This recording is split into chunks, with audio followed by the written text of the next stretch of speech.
Assalamualaikum warahmatullahi wabarakatuh.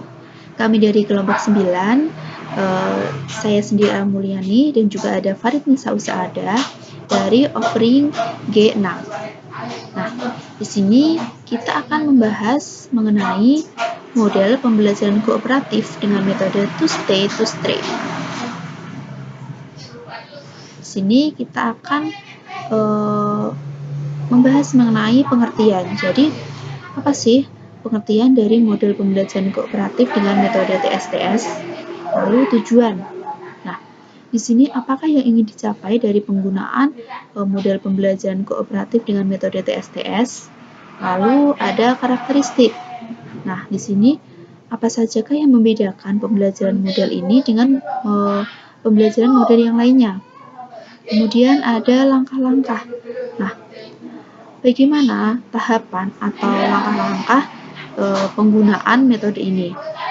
Kemudian juga ada kelebihan dan kekurangan. Di sini kita akan mengetahui apa saja kelebihan dan juga kekurangan dari penggunaan metode belajar ini.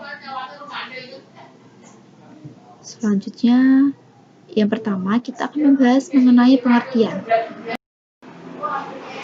Model pembelajaran kooperatif ini, siswa itu akan belajar bersama dalam kelompok-kelompok kecil yang terdiri dari 4 orang siswa yang sederajat, tetapi mereka heterogen. Jadi mereka terdiri dari kemampuan, jenis kelamin, suku, ras yang berbeda-beda satu sama lain, dan mereka akan saling membantu.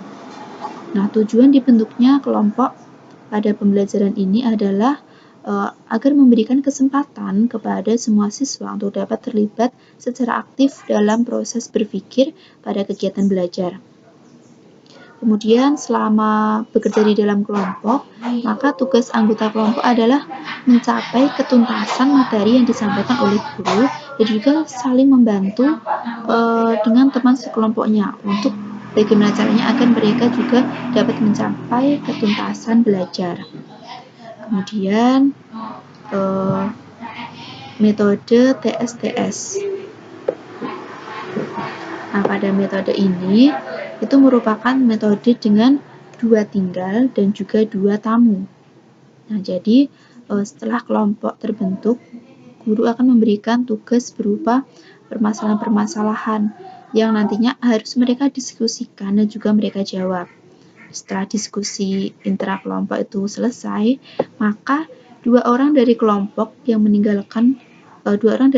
akan meninggalkan kelompoknya dan mereka akan bertamu pada kelompok lain. Nah, kemudian anggota kelompok yang tidak mendapat tugas untuk bertamu, maka mereka memiliki kewajiban untuk menerima tamu dari kelompok lain. Jadi, tugas mereka adalah menyajikan hasil kerja kelompoknya kepada tamu yang datang. 2 orang yang bertugas sebagai tamu diwajibkan bertamu kepada semua kelompok. Jadi misalnya dalam satu kelas itu dibentuk 5 kelompok, maka 2 orang itu semua harus mendatangi semua kelompok tersebut. Lalu jika mereka telah selesai melaksanakan tugasnya, maka mereka akan kembali ke kelompoknya yang awal, kelompoknya mereka masing-masing. Setelah kembali ke kelompok yang asal, peserta didik itu yang bertugas maupun bertamu, mereka akan mencocokkan dan membahas hasil kerja yang telah mereka laksanakan. Kemudian selanjutnya adalah tujuan. Nah, tujuan di sini yang pertama yaitu tujuan model pembelajaran kooperatif. Tujuan dari belajar kooperatif di sini agar siswa itu dapat dengan lebih mudah menguasai materi dengan keterampilan bekerja atau belajar di dalam kelompok. Nah, karena siswa bekerja dalam satu tim, maka diharapkan juga dengan sendirinya mereka dapat memperbaiki hubungan di antara para siswa yang lain, yang dimana mereka itu berasal dari berbagai latar belakang yang berbeda. Kemudian diharapkan juga agar mereka itu bisa mengembangkan keterampilan-keterampilan ketika mereka di dalam suatu kelompok dan memecahkan suatu masalah.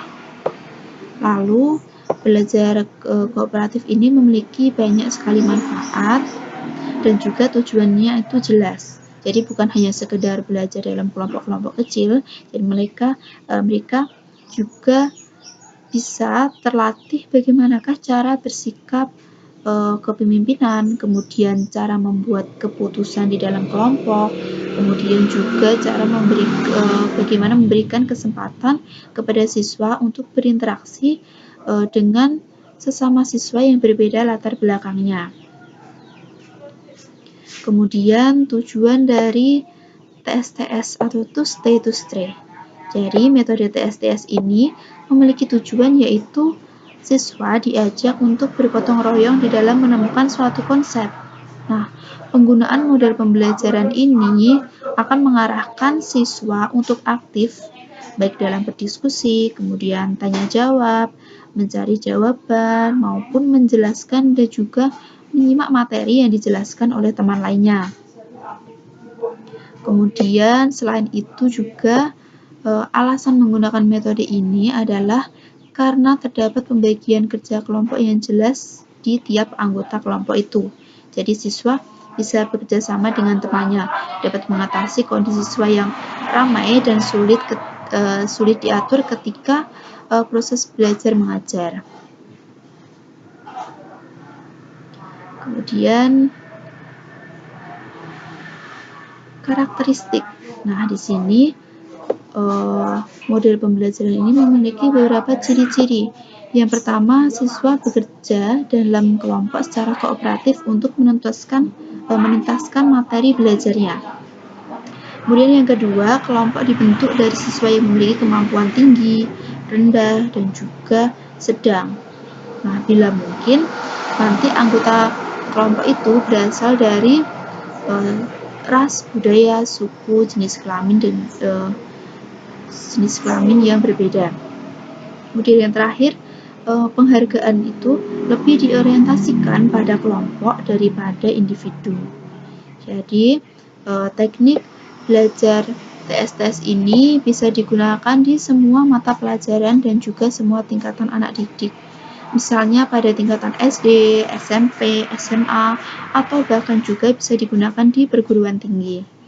Nah, struktur TSTS ini memberikan kesempatan kepada kelompok untuk membagikan hasil dan informasi dengan kelompok lain.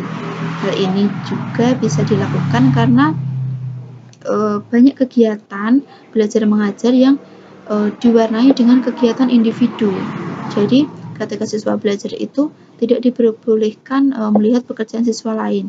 Padahal pada kenyataannya itu hidup di luar sekolah itu kehidupan dan kerja manusia itu saling bergantung satu sama lainnya.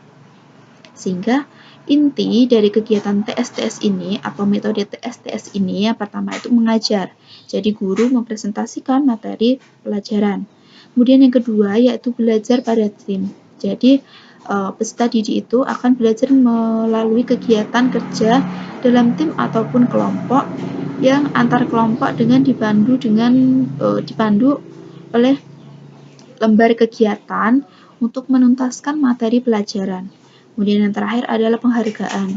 Di sini pemberian penghargaan kepada peserta didik yang berprestasi dan tim ataupun kelompok yang memperoleh skor tertinggi di dalam kuis.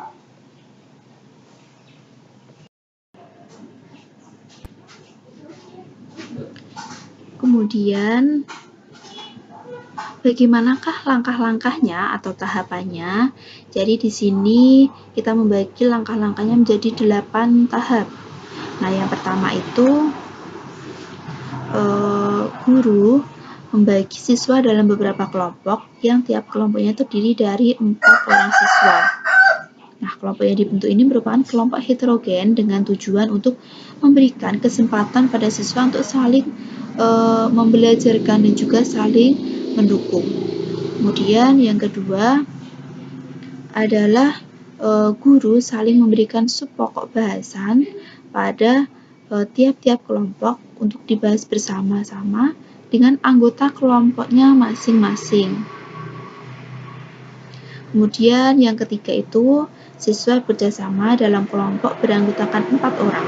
Nah, hal ini bertujuan untuk memberikan kesempatan kepada siswa agar terlibat secara aktif dalam proses berpikir. Kemudian selanjutnya yaitu yang keempat. Nah, setelah selesai, 2 orang dari masing-masing kelompok itu meninggalkan kelompoknya untuk bertamu ke kelompok lain. Kemudian juga yang kelima, di sini 2 orang yang tinggal di dalam kelompok itu bertugas membagikan hasil kerja dan informasi mereka ke tamu yang datang. Lalu selanjutnya adalah tamu itu kembali ke kelompok mereka sendiri, ke kelompok asal, dan mereka melaporkan temuan mereka dari kelompok lain. Nah, kemudian selanjutnya adalah kelompok mencocokkan dan juga membahas hasil kerja mereka. Dan yang terakhir, masing-masing kelompok itu mempresentasikan hasil kerja yang telah mereka laksanakan. Nah, pembelajaran model kooperatif TSTS ini adalah model pembelajaran yang dapat mendorong anggota kelompok untuk memperoleh konsep secara mendalam melalui pemberian peran pada siswa. Jadi siswa diajak untuk bergotong royong dan juga menemukan suatu konsep. Nah, untuk strukturnya kita bisa melihat pada gambar di sini. Jadi, misalkan di sini ada 5 kelompok. Nah, maka dari kelompok 1 ini ada A dan B. Maka di sini si A bisa berpindah ke kelompok 5 dan juga si B bisa berpindah ke kelompok 2. Begitu juga pada kelompok 2, si E bisa pindah ke kelompok 3 untuk bertamu, si F bertamu ke kelompok 1. Kemudian kelompok 3. Di sini I bertamu ke kelompok 4 dan juga J bertamu ke kelompok 2. Lalu pada kelompok 4 di sini M bertamu ke kelompok 5 dan juga N di sini bertamu ke kelompok 3. Nah, lalu di kelompok 5 ini Q bertamu ke kelompok 4 dan juga R di sini bertamu ke kelompok 1. Nah, setelah bertamu ini mereka akan kembali lagi untuk membahas materi yang mereka peroleh. Dan juga sebelumnya mereka juga harus berpindah ke kelompok-kelompok lainnya sehingga mereka bisa menguasai semua materi yang mereka dapatkan dari masing-masing kelompok, yaitu 5 kelompok yang pokok pembahasan yang dibahas itu yang berbeda tadi. Kan saya Farinisa Usaada. Sebelumnya teman saya sudah menjelaskan tentang pengertian, tujuan, karakteristik, langkah-langkah, dan struktur dari metode kooperatif tipe TSTS ini. Nah, sekarang saya akan menjelaskan tentang kelebihan dan kekurangannya. Untuk kelebihannya yaitu yang pertama dapat diterapkan pada semua tingkatan atau kelas. Nah, ini artinya dapat diterapkan pada SD, SMP, SMA, dan perguruan tinggi. Kemudian kecenderungan belajar siswa menjadi lebih bermakna. Kelebihan selanjutnya yaitu metode ini lebih berorientasi pada keaktifan. Nah, di sini siswa akan lebih aktif dengan menggunakan metode tipe TSTS ini. Kemudian diharapkan siswa akan berani mengungkapkan pendapatnya. Nah, karena ini metode menggunakan sistem yang kerja kelompok dan membutuhkan diskusi, maka diharapkan siswa ini dapat berani mengungkapkan pendapat yang dimilikinya. Nah, kemudian menambah kekompakan dan rasa percaya diri siswa tersebut. Nah, juga dapat meningkatkan kemampuan berbicara siswa, baik itu di dalam kelompoknya dan antar kelompok, dan juga melalui presentasi di depan kelas. Kemudian, membantu meningkatkan minat dan prestasi belajar siswa. Nah, untuk kekurangannya yaitu yang pertama membutuhkan waktu yang lama. Kenapa membutuhkan waktu yang lama? Karena dalam metode ini dimulai dengan diskusi dalam kelompok masing-masing, kemudian dilanjutkan dengan diskusi antar kelompok. Nah, itu yang membuat metode ini membutuhkan waktu yang cukup lama. Kemudian siswa cenderung tidak mau belajar dalam kelompok kemungkinan siswa tersebut kurang nyaman ketika belajar dalam sebuah kelompok. Nah, bagi guru itu membutuhkan banyak sekali persiapan, seperti persiapan materi, tenaga, dan dana. Kemudian guru juga cenderung kesulitan dalam pengelolaan kelas. Lalu selanjutnya untuk lebih jelasnya yaitu dalam penerapan ini kita membuat suatu rencana pelaksanaan pembelajaran atau RPP dengan mata pelajarannya yaitu ilmu pengetahuan alam untuk kelas 8 SMP semester ganjil dengan materi pokoknya yaitu struktur dan fungsi jaringan tumbuhan serta pemanfaatannya dalam teknologi dengan alokasi waktunya 2 kali 45 menit yang berarti durasinya yaitu 90 menit. Untuk standar kompetensinya yaitu memahami struktur dan fungsi jaringan tumbuhan serta pemanfaatannya dalam teknologi.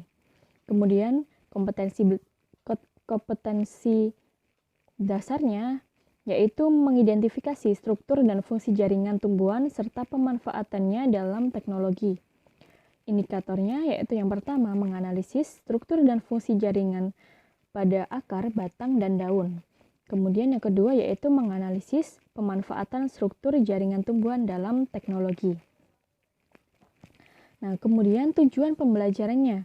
Nah, setelah mengikuti proses pembelajaran ini, peserta didik diharapkan dapat memahami dan mengidentifikasi struktur dan fungsi jaringan pada akar, memahami dan mengidentifikasi struktur dan fungsi jaringan pada batang, memahami dan mengidentifikasi struktur dan fungsi jaringan pada daun, serta memahami pemanfaatan struktur jaringan tumbuhan dalam teknologi. Nah, selanjutnya karakter siswa yang diharapkan yaitu yang pertama disiplin, kemudian tekun, tanggung jawab, rasa hormat, dan perhatian. Model dan metode pembelajarannya yaitu dengan model kooperatif tipe to stay to stray. Yang kedua, metodenya yaitu diskusi, tanya jawab, kerja kelompok, penugasan, dan presentasi. Untuk media, alat, dan sumber belajarnya yaitu menggunakan media penggaris, spidol, penghapus, papan tulis, laptop, infocus, dan slide presentasi atau PPT. Kemudian sumber belajar yang digunakan yaitu buku IPA kelas 8 kurikulum 2013. Nah, kemudian ini adalah langkah-langkah pembelajarannya. Nah, langkah-langkah pembelajaran ini terdapat 3, yaitu dibagi menjadi 3, yaitu yang pertama pendahuluan, yang kedua kegiatan inti, yang ketiga yaitu penutup. Nah, pada pendahuluan ini kita alokasikan waktunya 15 menit. Dengan kegiatan yang pertama yaitu guru membuka pelajaran dengan salam dan berdoa. Kemudian dilanjutkan dengan presensi. Nah, ini peserta didik menjawab salam dan ikut berdoa, serta merespon guru ketika presensi. Kemudian, kegiatan selanjutnya yaitu mengingat kembali materi sebelumnya atau sebelum menginjak materi yang baru, mengingat materi yang sebelumnya atau pertemuan sebelumnya. Nah, ini peserta didik menanggapi dan memperhatikan apa yang disampaikan oleh gurunya. Kemudian kegiatan selanjutnya yaitu memberikan pengantar berupa motivasi kepada peserta didik. Nah, ini diharapkan peserta didik dapat mengikuti pelajarannya dengan baik. Nah, ini peserta didiknya mendengarkan guru. Untuk kegiatan selanjutnya yaitu menyampaikan tujuan pembelajaran. Nah, setelah guru menyampaikan pengantar berupa motivasi kepada peserta didik, kemudian guru akan menyampaikan tujuan belajar pada pembelajaran kali ini atau pertemuan tersebut. Nah, ini respon peserta didiknya ini mencermati dan mendengarkan tujuan pembelajaran yang disampaikan oleh gurunya. Kemudian, nah, ini tahap kedua yaitu kegiatan inti dengan alokasi waktu 60 menit. Dengan kegiatan yang pertama yaitu guru akan memperkenalkan dan menjelaskan materi dasar yang berhubungan dengan kehidupan sehari-hari. Nah, ini peserta didik akan memperhatikan guru yang memberikan penjelasan tentang materi dasar yang berhubungan dengan kehidupan sehari-harinya. Kemudian, kegiatan selanjutnya yaitu guru akan memberikan waktu kepada peserta didik untuk bertanya mengenai materi yang telah disampaikan oleh guru. Nah, ini respon peserta didiknya yaitu menyampaikan pertanyaan terhadap materi yang sedang dipelajari tersebut. Setelah proses tanya jawab sudah selesai, maka dilanjutkan dengan kegiatan selanjutnya yaitu guru akan membagi peserta didik dalam beberapa kelompok yang beranggotakan 4 peserta didik secara heterogen atau secara acak. Nah, misalkan di suatu kelas ada 20 siswa, maka akan dibagi menjadi 5 kelompok yang masing-masing kelompok beranggotakan 4 peserta didik. Nah, setelah guru membagi kelompoknya, maka peserta didik akan berkumpul sesuai dengan pembagian kelompoknya. Berkumpul dengan 4 anggota yang lain. Kemudian kegiatan yang selanjutnya yaitu guru membagi sub pokok bahasan materi yang akan dipelajari kepada setiap kelompok. Nah, misalkan dalam materi ini adalah tentang struktur dan fungsi jaringan tumbuhan dan pemanfaatan dalam teknologi. Nah, ini bisa dibagi menjadi 4, atau misalkan ada sub pokok bahasan yang pertama yaitu struktur dan fungsi jaringan tumbuhan pada akar, kemudian struktur dan fungsi jaringan pada batang, struktur dan fungsi jaringan pada daun, kemudian pemanfaatan jaringan tumbuhan dalam teknologi.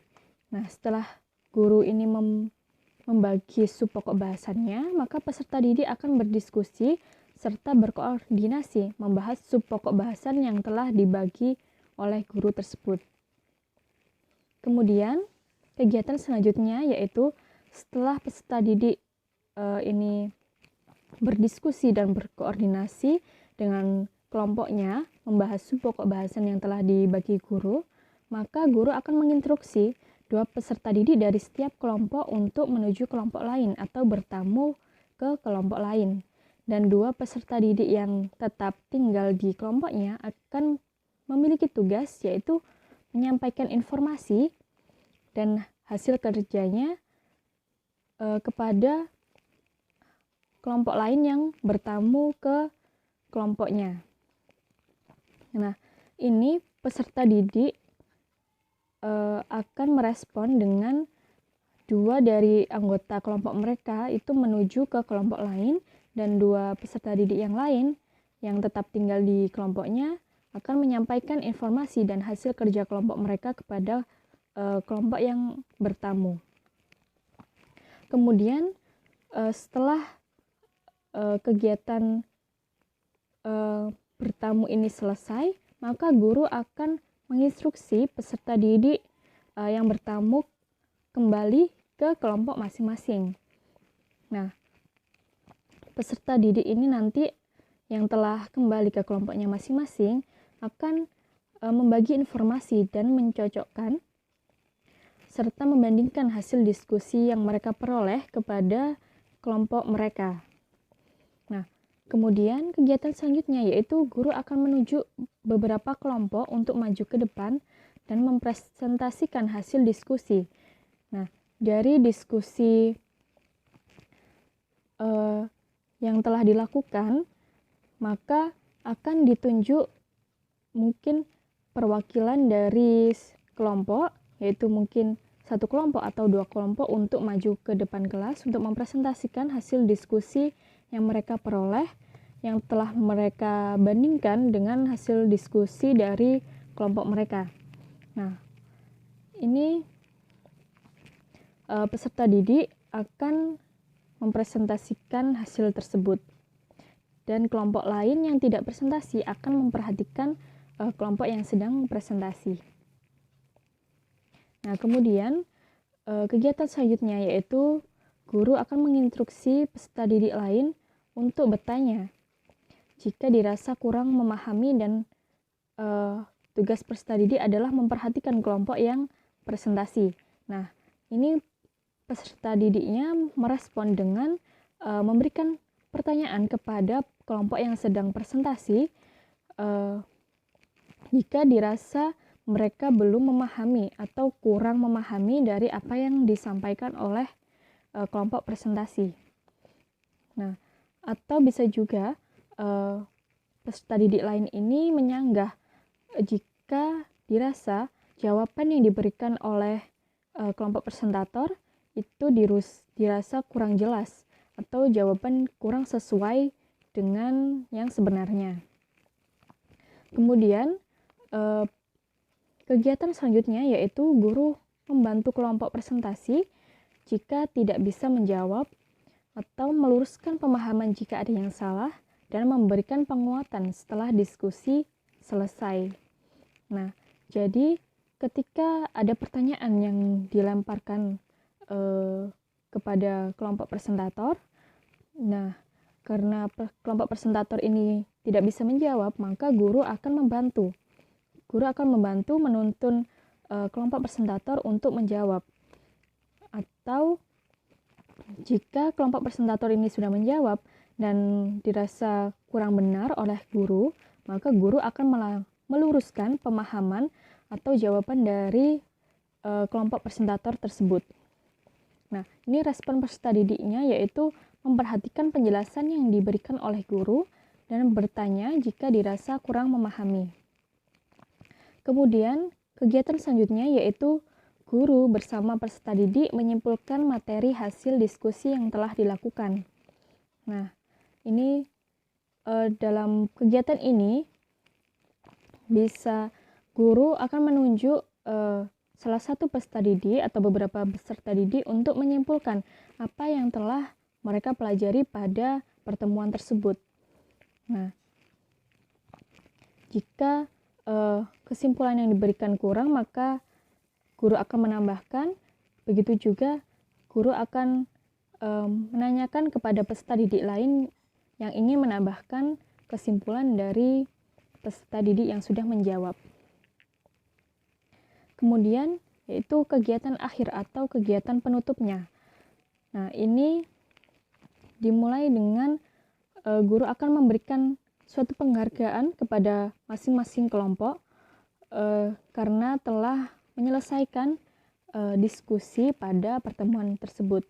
Nah, penghargaan ini berupa ucapan selamat atau memberikan apresiasi kepada kelompok yang presentasi ataupun kepada masing-masing kelompok karena sudah melakukan diskusi dengan baik.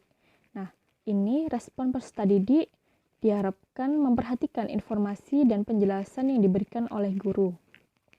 Kemudian, kegiatan selanjutnya yaitu guru akan memberikan suatu motivasi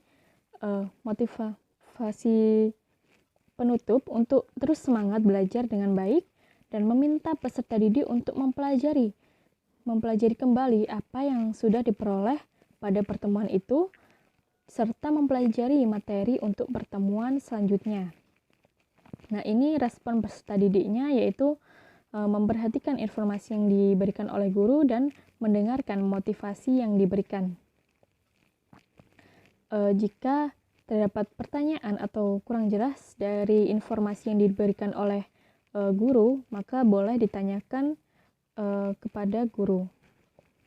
Nah, kemudian kegiatan selanjutnya yaitu guru meminta peserta didik untuk berdoa untuk mengakhiri pembelajaran dan guru mengucapkan salam.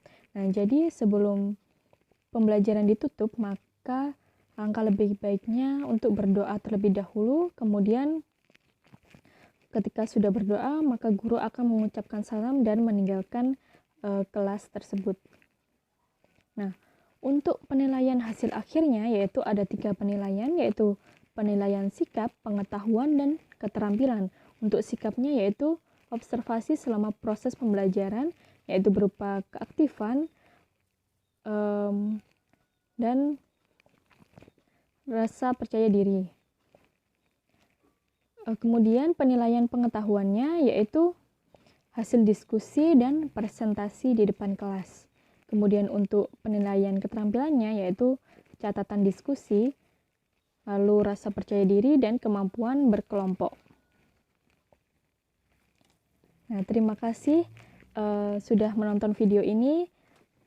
Semoga ilmu yang kalian dapatkan dengan menonton video ini dapat bermanfaat untuk hari ini, esok, dan masa depan. Nah, saya mewakili teman saya mengucapkan mohon maaf apabila ada kekurangan dan kesalahan dalam pengucapan dan penjelasan. Akhir kata, wassalamualaikum warahmatullahi wabarakatuh.